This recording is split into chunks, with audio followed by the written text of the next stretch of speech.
오늘은 요한복음 2장 1절에서 11절까지 말씀을 가지고 잔치가 임하였다라는 제목으로 말씀을 나누기 원합니다. 한국에 있을 때 아이들이 어릴 때였죠. 이 강원도의 화천이라는 곳에 산천어 축제라는 곳이 있어서 갔던 적이 있습니다. 이 산천어 축제는요, 매년 1월에 열리는 축제인데 이제 산천어라고 하는 그런 물고기들을 계속 호수에 그 축제하는 동안에 계속 풀어주는 그런 행사입니다. 그래서 이제 얼음이 이제 호수에 껴 있는데 축제 가운데 얼음을 깨는 낚시도 있고요. 얼음이 있으니까 당연히 눈썰매도 있습니다. 그리고 또 눈 조각도 이렇게 만들어 놓은 그런 축제입니다.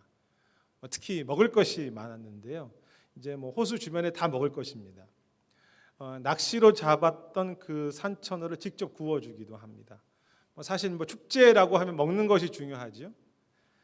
그런데 축제가 좋긴 하지만 어떤 사람은 좀 많이 잡기도 하고 또 못 잡는 경우가 있어서 서로 스트레스를 받기도 합니다.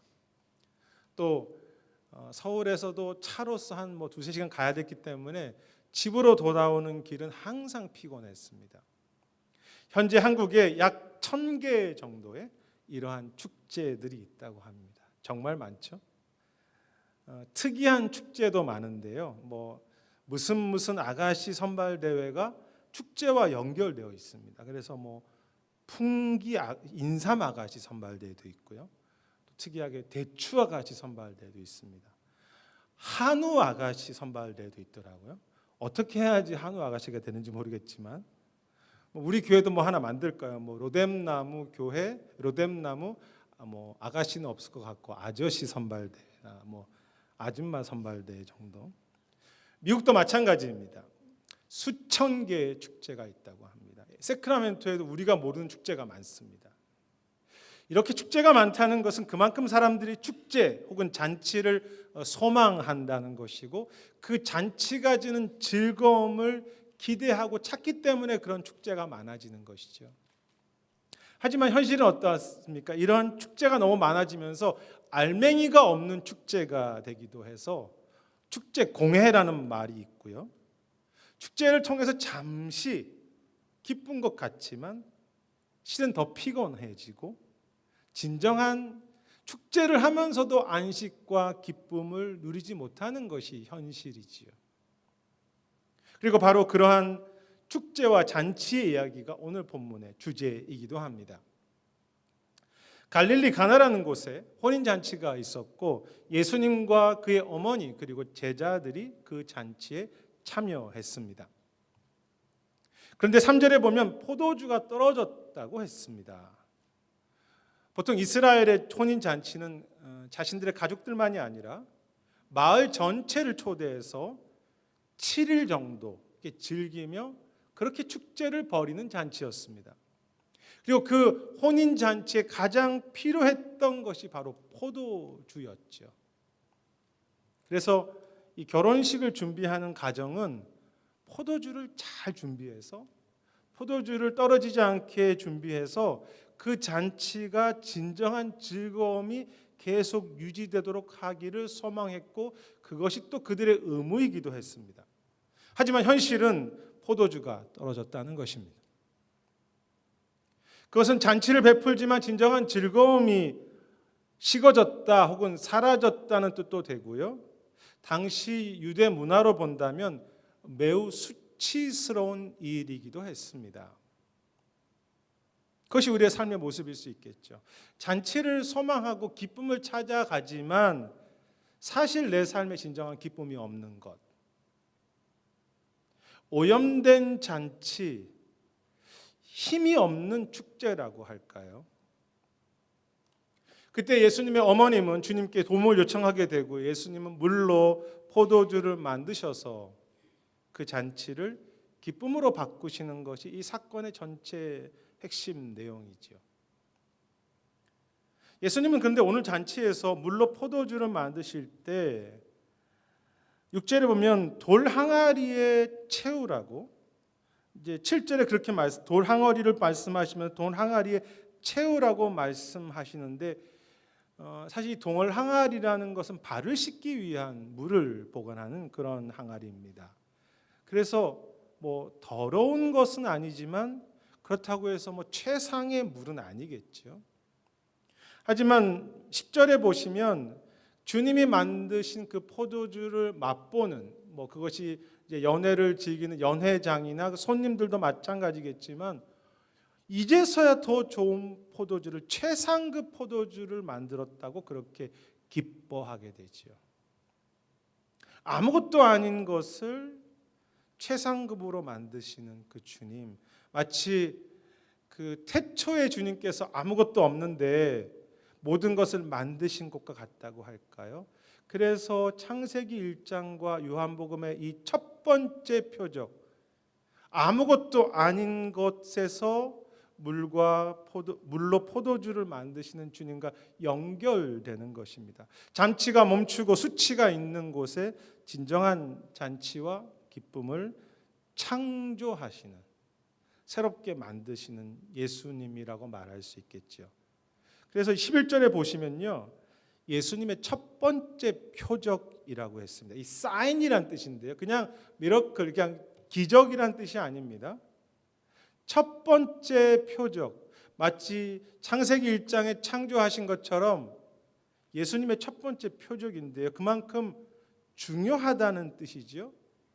특히 이 표적, 사인이라는 뜻은 단지 기적, 어떤 놀라운 일 정도가 아니라 이 표적을 말할 때 요한복음에서는 예수님이 누구시며 그의 삶의 목적이 무엇인지를 드러낼 때 이 표적이라는 단어를 사용합니다. 왜 이 사건이 첫 번째 표적일까요? 왜 이 사건 속에 예수님이 그렇게 하시려고 했던 그 중요한 예수님의 목적은 무엇입니까?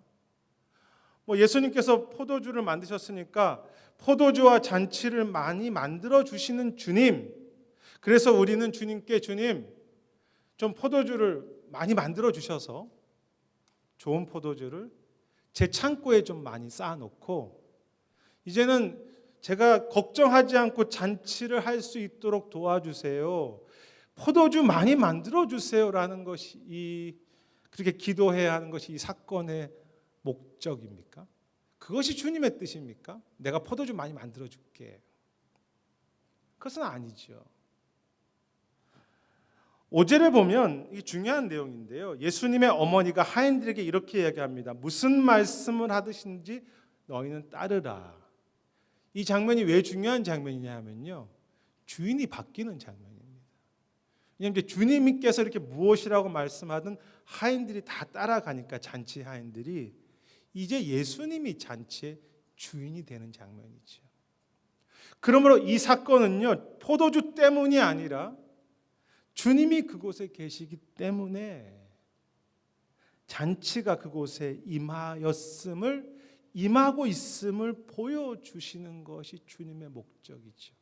주님의 목적이 무엇입니까? 주님의 가장 중요한 목적은 포도주와 다른 이유 때문이 아니라 주님이 계시기 때문에, 주님 한 분이 계시기 때문에 그것이 어느 곳이든 잔치가 임하게 하시는 것이,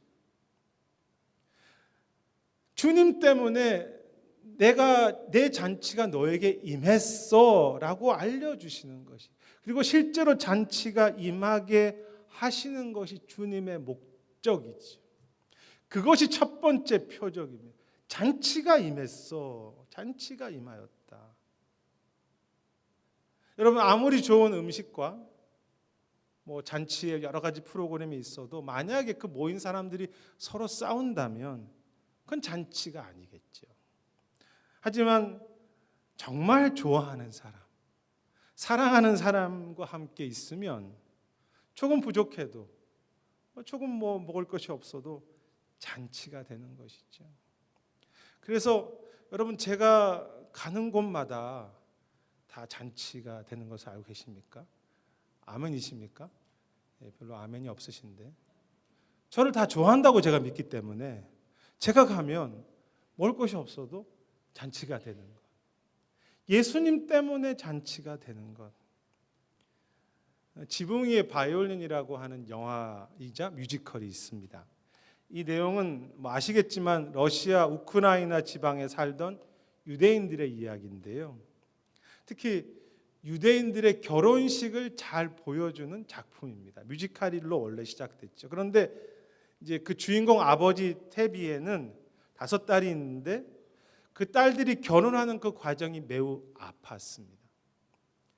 자신이 생각했던 전통과 그 유대 신앙과는 조금 다른 결혼식과 다른 결혼을 딸들이 하면서 그들이 그렇게 살려고 하기 때문에 기뻐해야 할 결혼식이 기쁘지 않았습니다. 그래서 잔치가 벌어지지만 기쁨이 없는 그런 잔치가 되는 거죠. 영화 제목처럼 그 영화에 보면 어떤 사람이 계속 지붕 위에서 올라가서 바이올린을 켜는 장면이 계속 나오는데요. 지붕에 서 있다는 것은 불안한 삶을 의미하고요. 바이올린은 유대인들에게 소망을 상징한다고 말하죠. 기쁘지 않은 결혼식이 현실인데 그 가운데 그래도 하나님이 계시기에 하나님에 대한 믿음이 있기 때문에 그 잔치할 만한 상황이 아닌데 소망과 감사를 노래하는 것. 팀 켈러가 그 인생 질문이라는 책에서 테니스 선수였던 보리스 베커의 말을 인용합니다. 아주 유명한 선수이죠. 이 사람이 이렇게 말합니다. 나는 윈블던 테니스에서 2번이나 우승했고요. 그 중에 한 번은 최연소 선수로 우승했다. 그래서 나는 부자였다. 재물이라면 필요할 만큼 나에게 있었다. 그런데 많은 스포츠 스타나 영화 배우나 팝스타들이 그랬던 것처럼 많이 성공했고 가졌지만 항상 매우 불행했다. 많이 가졌지만 항상 매우 불행했다. 내 안에 진정한 평안은 없었다. 내 안에 진정한 기쁨이 없었다. 누가 보아도 부러워한 성공과 다 가졌지만 잔치는 비어 있었다는 거죠. 팀 켈러 목사님은 그 같은 책에서 오늘 이 혼인 잔치를 설명하시는데요. 잔치가 멈춘 곳에 주님이 오셔서 주님이 주인 되셨다고 하면서 주님이 정말 주고 싶은 것은 진정한 잔치와 기쁨이라고 했습니다. 주님이 주고 싶으신 건 뭔가? 잔치라고 했습니다. 어떤 잔치? 주님이 계시기 때문에 이미 내 안에 시작된 잔치. 우리는 참 이 잔치가 임하였지만, 잔치가 내 안에 시작되었지만 그 잔치를 깨닫지 못하고 산다고 합니다. 생각합니다. 여전히 다른 잔치를 꿈꿉니다. 전 어릴 때부터 장로교회와 보수적인 신앙을 통해 자랐기 때문에 예수님 믿고 천국 가는 것은 배웠지만 천국이 잔치라는 것을 머리로 귀로 들었지만 마음에 잘 다가오지 않았습니다. 천국 잔치야 맞죠. 그렇지만 그것이 막 마음으로 감동이 되진 않았고요. 더군다나 그 잔치가 오늘 내 안에 주님 때문에 이미 내 안에 시작되었고 이미 내게 주어졌다는 것은 잘 경험하지 못했습니다. 왜? 부족한 것이 너무 많으니까. 잔치가 내 안에 시작되었다고. 완벽한 잔치가. 그런데 말씀과 복음을 배워가면서 말씀을 연구해가면서 그리고 선교단체 훈련과 많은 믿음의 선배들과 함께 살아가면서 배운 신앙의 절정이 바로 잔치였습니다. 사실 지금도 이 잔치를 진정한 기쁨을 배우고 있다고 생각합니다. 여러 믿음의 사람들과 함께 생활하면서 여러분 참 그분들이 인간적으로는 잔치할 이유가 없어요. 근데 주님 한 분 때문에 작은 음식 하나 놓고도 기뻐하고 즐거워하고 너무 고난이고 어려움인데 주님 때문에 자유할 수 있는 것을 정말 많이 보았고 또 경험했습니다. 그래서 우리 교회도 마찬가지가 되는 거죠.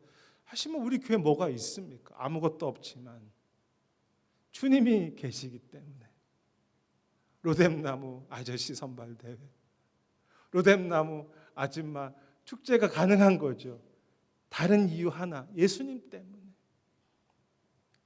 예전에 어릴 때 미스 코리아 선발대회를 보면 꼭 촌스러운 은사를 하시는데요. 아름다운 밤이에요 였습니다. 볼 때마다 꼭 그렇게 여러분 아름다운 밤이에요.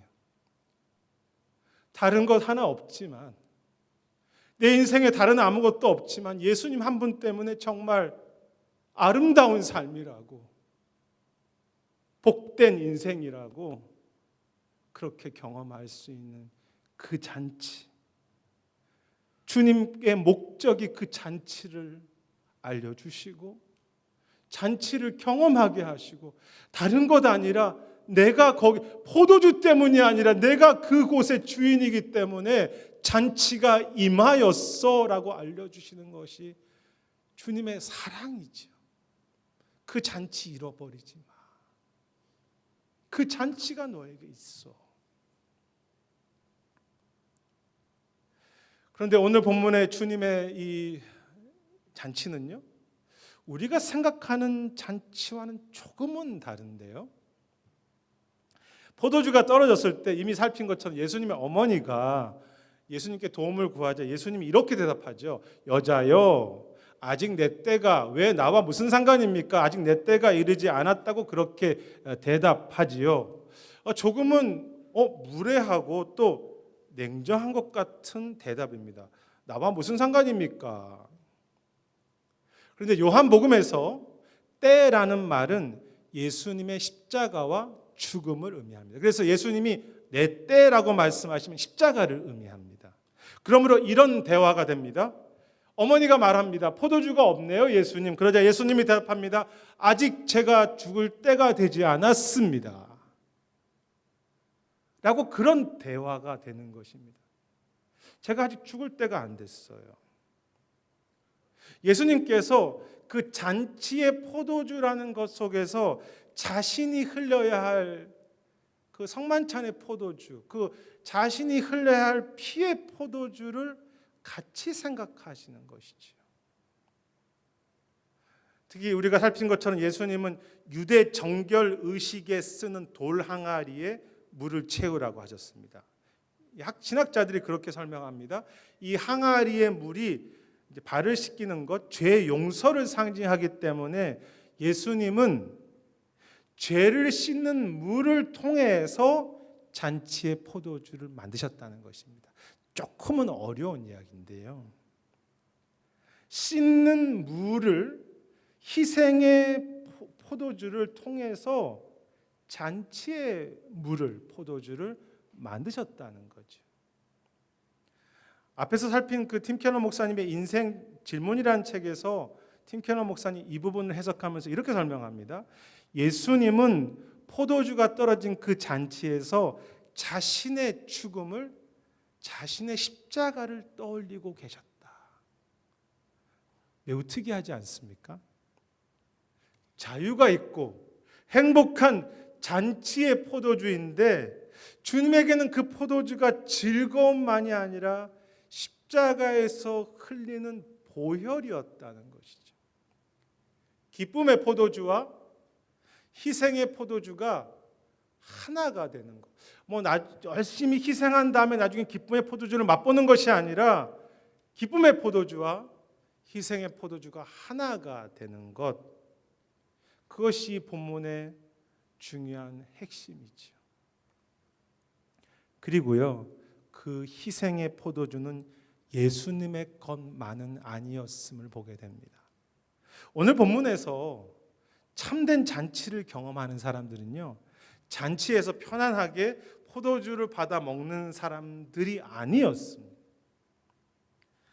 9절에 보면 연회장이 그 잔치에 이제 호스트하는 그 사회 보는 사람 정도가 되겠죠. 그 사람이, 그리고 포도주를 마저 먹는 사람들이 그것이 어디서 왔는지 알지 못했다고 했습니다.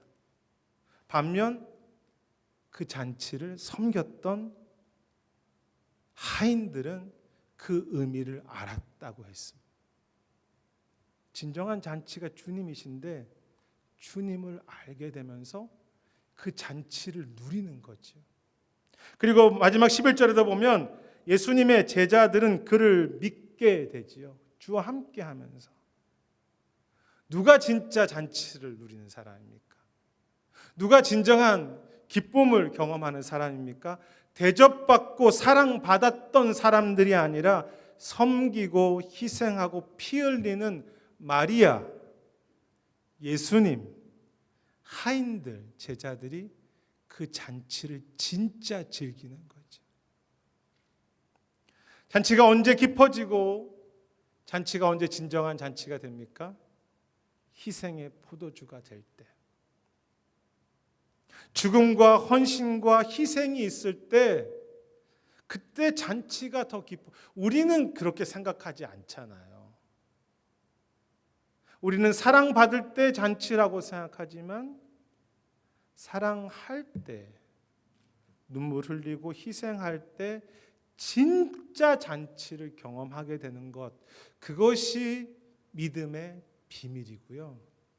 그것이 인생의 비밀이기도 합니다. 물론 죽음과 헌신과 희생은 결코 쉽지 않습니다. 예수님도요, 아버지 이 고난의 잔을 가져가 달라고 그렇게 기도하시지요. 희생이 기쁘다라고 말하는 것은 저는 거짓이라고 생각합니다. 희생은 기쁨이 아닙니다. 희생이 기쁘다고 생각하는 것은 오만이지요. 특히 내가 희생할 수 있고 내가 헌신할 수 있다고 생각할 때 우리는 쓴 마음이 생기게 됩니다. 다른 이들과 내가 이렇게 희생했으니까 다른 이들보다 좀 낫지라고 나를 높이게 되지요.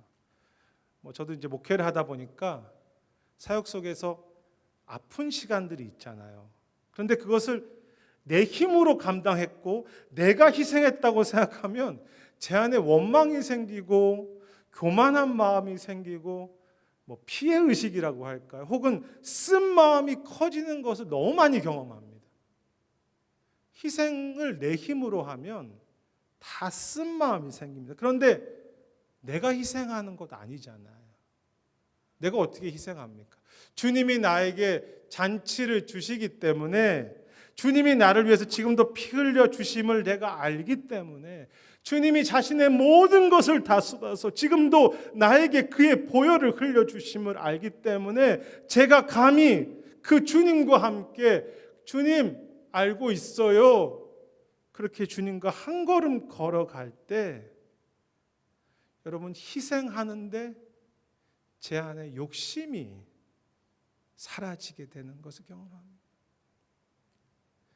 희생해야 되니까 욕심 부릴 여력이 없어요. 욕심에서 자유케 하시고요. 눈물이 나는데 그 교회와 자녀들과 영혼에서 눈물이 나는데 이상하게 내 마음 깊은 곳에는 기쁨이 생기는, 당장은 그렇지 않은데 지나고 나면 쓴 마음이 아니라 주님이 저에게 기쁨을 창조해 주시는, 왜? 주님이 창조하시는 분이니까. 주님이 내 안에 천국을 창조하시는 것을 경험합니다. 그게 비밀이지요. 축복이고. 지붕 위의 바이올린이라는 노래에 아시겠지만 노래에는 선라이즈 선셋이라는 노래가 아닙니까? 결혼식 때 축복했던 노래인데요. 이런 가사가 나옵니다. 참 인생이 해가 뜨고 해가 지듯이 너무 쉽게 지나가네. 자녀들이 언제 이렇게 커서 결혼식을 하는가라고 그렇게 노래하면서 이렇게 이야기해요. 우리가 그들에게 앞으로 무엇을 말해야 할까? 앞으로 그들이 걸어가야 할 길을 어떻게 우리가 준비시켜 줄 수 있을까? 여러분, 부모나 가족이 그 결혼식이 그렇게 별로 좋지 않아서 아픔이 있지만 그럼에도 사랑합니다. 그럼에도 축복해 주죠. 그러니까 이 정말로 성숙한 기쁨입니다. 내가 받고 행복한, 그냥 감각적으로 행복한 잔치와 비교할 수 없는 깊고 성숙한 잔치가 그 노래 가운데 있죠. 이 주인공 데비에는 자녀들에게, 딸들에게 좋은 거 주려고 하지만 잘 전달되지 않습니다. 오히려 가정이 무너지는 것 같고 전통이 무너지는 것 같아서 데비의 주인공이 굉장히 아파합니다.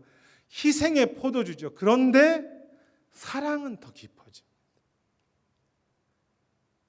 저는 희생과 기쁨이 하나라는 것을 보여주는 것이 부모의 마음이 아닌가 생각합니다. 세상에 그런 건 없어요. 근데 부모는 희생하면서 기쁘죠. 그게 주님의 무리를 향한 마음이시죠. 이 작품에 보면 그 떼비의 주인공은 하나님께 불평하는 건지 기도하는 건지 모를 정도로 막 투덜거려요. 그런데 그러면서도 끝까지 한 걸음 한 걸음 걸어가는데요. 마지막 장면에 보면 그가 살던 러시아에서 쫓겨납니다. 유대인들 다 쫓겨나가는 모습, 그 모든 것을 잊고 떠나야 하는 그 속에서 고통이지만 그는 다시 소망을 품습니다. 또 다시 시작하면 되지. 또 소망을 품고 아픔을 통해서 그의 그 기쁨과 소망이 더 견고해지고 성숙해지는 것을 볼 수 있습니다. 희생과 아픔을 통해서 진짜 잔치가 되는 거죠.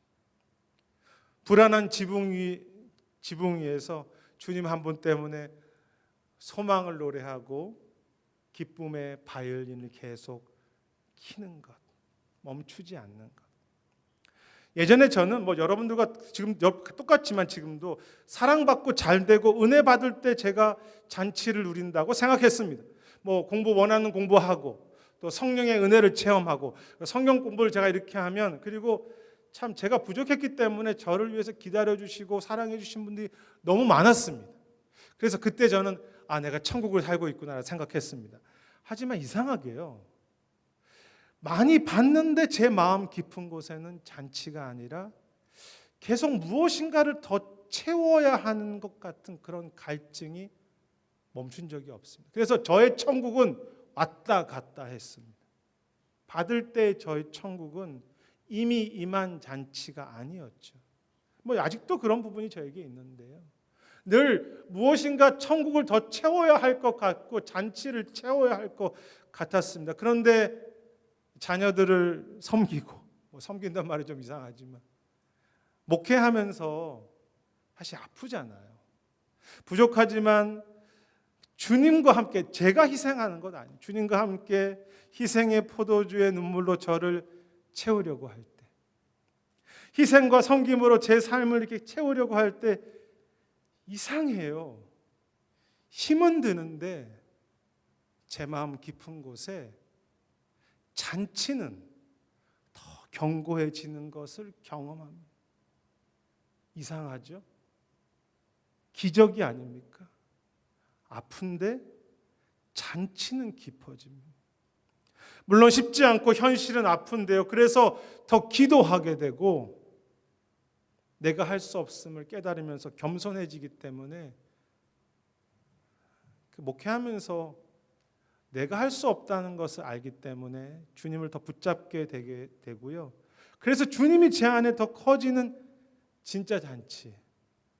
그래서 이제는 세상의 다른 것으로 결코 채울 수 없는 감사, 기쁨, 자유를 조금씩 더 이것이 주님이 말하는 잔치구나라는 것을 깨닫게 되고, 마지막에 주시는 그 진정한 자유, 기쁨을, 그 천국의 기쁨을 소망하는 거죠. 앞에 책 인생 질문에 보면 킴 켈러 목사님은 예수님께서 피를 흘려 저주와 형벌의 잔을 마셨기 때문에 우리가 복의 잔, 사랑의 잔을 들어 올릴 수 있다고 하면서 희생은 예수님에게나 우리에게나 불쾌한 것이 아니라 영광이고 감사고 값진 것이라고 그렇게 이야기했습니다. 그리고 그는 강조합니다. 우리가 인생의 고난과 아픔과 다른 이들을 위한 희생이 없다면, 여러분 그냥 우리가 편안하게 사랑받고 살아간다면 우리는 다 교만해진다고 합니다. 이기적으로 변한다고 합니다. 왜? 우리는 다 죄인이기 때문에. 하지만 희생할 때, 희생한다기보다도 희생할 수밖에 없는 거겠죠. 희생해야 될 때, 고난 받을 때 우리는 내 힘으로 살아갈 수 없음을 알기 때문에 기도하게 되고 낮아지게 되고 오직 주님만을 붙잡게 되는, 여러분 그것이 자유이고 진짜 잔치죠. 그래요 주님, 내 인생에 붙잡을 것은 다른 잔치가 아니라 주님밖에 없음을 압니다. 그 고백이 나올 수 있도록, 그 고백이 나올 때 그래, 그게 내가 주려고 했던 거야. 그게 내가 너에게 정말 주고 싶은 선물이야. 내가 잔치라는 것을 깨닫고 희생의 포도주가, 기쁨의 포도주가 되는 것을 경험해 가는 것. 여러분, 그것이 주님의 사랑입니다. 우리에게 가장 주고 싶으신 것이 그 진짜 잔치를 경험해서 우리로 살게 하시는 그 주님의 마음이죠. 사랑하는 여러분, 잔치와 축제를 찾지만 우리에게 진정한 잔치는 예수님 한 분밖에 없습니다. 비록 포도주는 떨어지고 우리 인생에 많은 것이 없다고 하더라도 주님이 계시기 때문에 잔치가 우리에게 임했고요. 그 잔치가 더 커지게 하실 것이고, 우리는 마지막 하느님 앞에 갔을 때 오직 그 주님이 계심으로 그 진정한 잔치를 누리게 하실 것이죠. 그것이 주님의 목적입니다. 그리고 나에게 부어주시는 그 그리스도의 보혈 안에서 주님과 함께 눈물 흘릴 때, 희생할 때 희생의 포도주가 기쁨의 포도주가 되어서 아무것도 없는 내 인생이지만 천국이 되고 잔치가 되게 하시는 것. 그것이 세상이 넘볼 수 없는 잔치가 되는 거죠. 비록 아무것도 없고 눈물도 많지만 주님이 나에게 계시기에 잔치가 임하였다. 자유와 그 축복을 누릴 수 있는 다른 것 때문이 아니라 오직 주님이 계시기에 우리 교회가 가난하고 약하고 아무것도 없어도 로뎀나무, 이제 아저씨는 좀 경망스러운 것 같고요. 로뎀나무 형제들 축제, 로뎀나무 자매들 축제를 더 풍성해지는, 정말로 주님 한 분 때문에 춤추며, 다윗처럼 춤추며 잔치를 벌일 수 있는 그런 가정, 또 그런 삶, 또 그런 우리 모두가 되시기를 주의 이름으로 축원하겠습니다. 제가 기도하겠습니다.